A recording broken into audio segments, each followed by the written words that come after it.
Okay, ladies, so just wanted to give a little bit of information around the shopping list. So I know that some of you wonderful ladies are vegans. Some of you are vegetarian. Now, that does not mean that you cannot do this detox.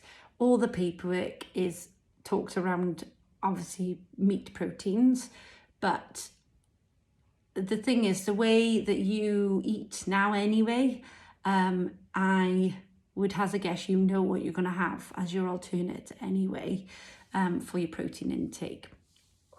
Now, I know that for vegetarians and vegans, some of the alternatives even are processed. And what I would say to you ladies is don't stress about it. Just try to look at maybe some that are like lower in their salt content and things like that. Basically, the cleaner it is, the better. Same with when we're shopping. I know the cost of prices for us all on food has gone up.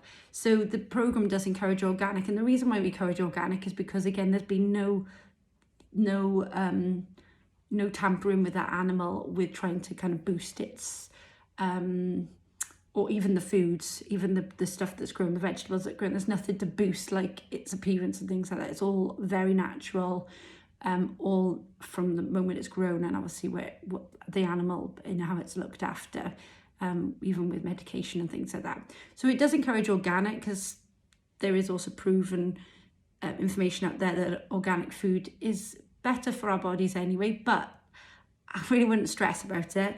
If your budget only allows for fish or some other type of protein that you have from a vegan option, I can't think what they are at the top of my head right now because my brain's gone blank, then go for that. The main thing is you're making changes, you're making a concerted effort and a choice to be able to think about the nutrition you're putting in your body and how your body's going to process that. You're thinking about flushing that body through. So I really wouldn't overthink it on either way. Just making the choices of the foods is enough for your body. So our proteins are things like oily fishes, prawns, salmon, tuna. I think she encourages not tinned, but it's okay if it's tinned. It's not the end of the world, ladies. Chicken, turkey, your lean white meats. I think you can have steak and lean pork, and we don't have beef mince, but we can have like lean turkey mince. Complex carbs like your quinoa, your brown whole grain rice, your sweet potato, or organic porridge if you can afford that. Otherwise, just porridge, it's the main thing. What should you put down on veggies? Vegetables, we got to just think green. Just think green. Green vegetables are the ones with the lowest carbohydrate content and the highest nutritional nutrients and minerals content to them. Now, our potatoes and things like that, and all vegetables are all good for us, but when we're doing a detox, what we're doing is we're trying to help our body to be able to process things more effectively. Our whole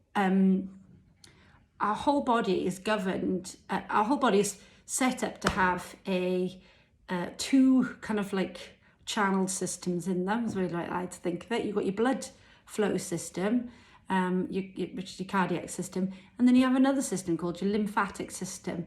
And this is the most amazing thing in our body, in my opinion. It's what carries all the toxins away from our body. It's basically our irrigation system in our body, and it has to work extremely hard. The blood takes it around. Usually the lymphatic system takes away, is how to think about it. And it also carries our hormones around. It takes the toxins away. It helps to just basically keep us healthy. It is that. It's how it may be white. I think of it as white. That's just how my brain works. I'm like, yes, the white, the red and the white. Anyway, so when we're having like carbohydrates like potatoes and things like that, there's or vegetables with lots of high carbohydrate content to them. Carbohydrate is a natural, when it goes into our body, it converts into a sugar, and glucose in our body, which our body needs to be able to function. It also needs to be able to, for training and things like that. However, what we're trying to do in our body at the moment is to be able to flush it through. So we are kind of forcing our body to be able to process foods, and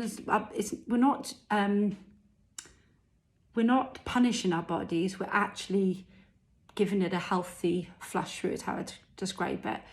I'm going to describe now something technical to you, because it's made me think of something called a power flush. Everybody knows that I'm married to an engineer, and Andrew back in the day used to be a plumber, and he used to do something called a power flush. Your heating system across your house, over the years of it running, it gets more and more sludgy because of the elements of the metal in there, and also the water that runs through, and everything that is in water, it makes it more sludgy. So what's in your system struggles to heat correctly and work most efficiently in your house.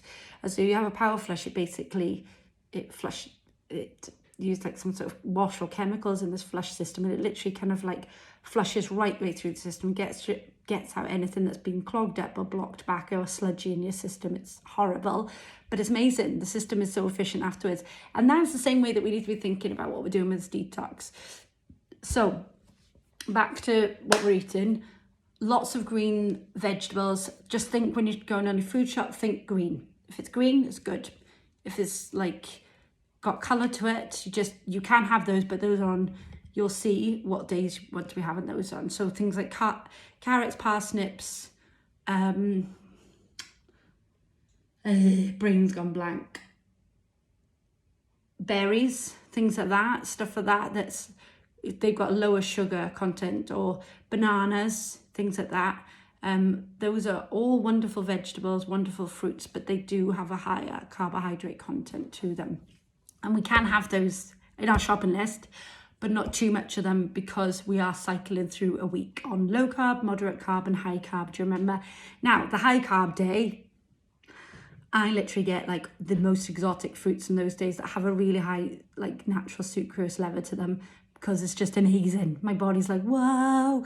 And it tastes even better than ever before. So I have like usually bananas, apples, mangoes, peaches, everything you could think of for my snacks during that day. So so there's those on the list.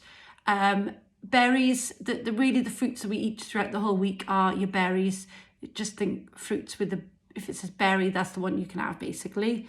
And then your bananas and your other fruit, just like a 1 portion or 2 portions for the week. For those of you who struggle to eat breakfast, this may be a really big challenge for you on this detox, because you are encouraged to eat breakfast every day, and it's really important to be having the breakfast to be able to get our body to wake up and function the way it's going to function.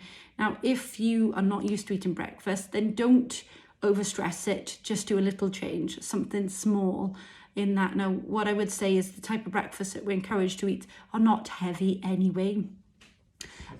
Since I've started doing this detox, this is usually how I eat breakfast anyway. I have a really high protein breakfast, and it sits heavy on me and really makes me last usually. So eggs, egg whites. She encourages to cook with coconut oil. I usually the coconut spray. I'll show you now.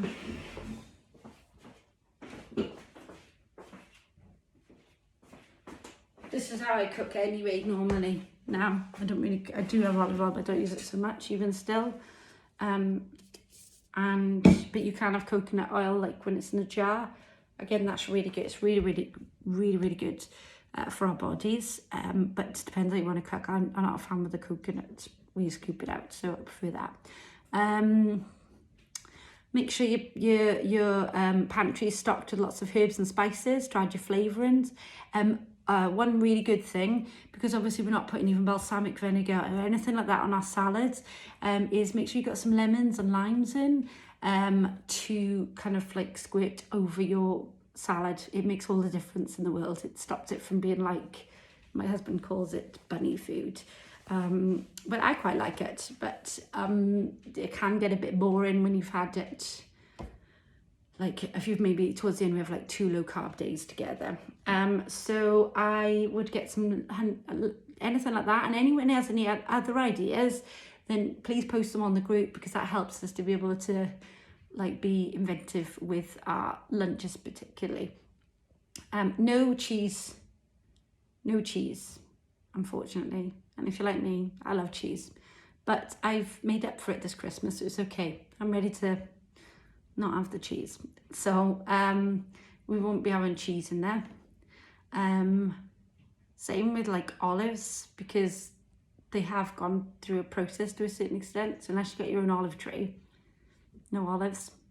But yeah, we like I get quite inventive with my lunches when I'm doing this, because they are mainly salads, and then your protein with that. So and I also like to, when I'm on this, have a hot salad. So I might do like I'll fry some prawns with some chili, or some chicken, or you could do the same options with your vegan and your vegetarian options, just because it makes it a bit more interesting when you're having a hot salad.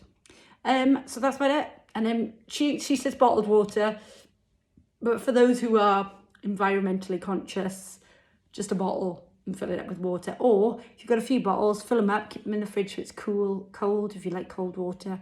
But basically that, and your teas, your Tulsi tea, your green tea, things like that. Licorice, she says here. No, I couldn't get on with that, but some of you may do. You may like it, and if you do, post a picture for me. So I hope that's helpful, and any questions, again, fire them at me. Thank you.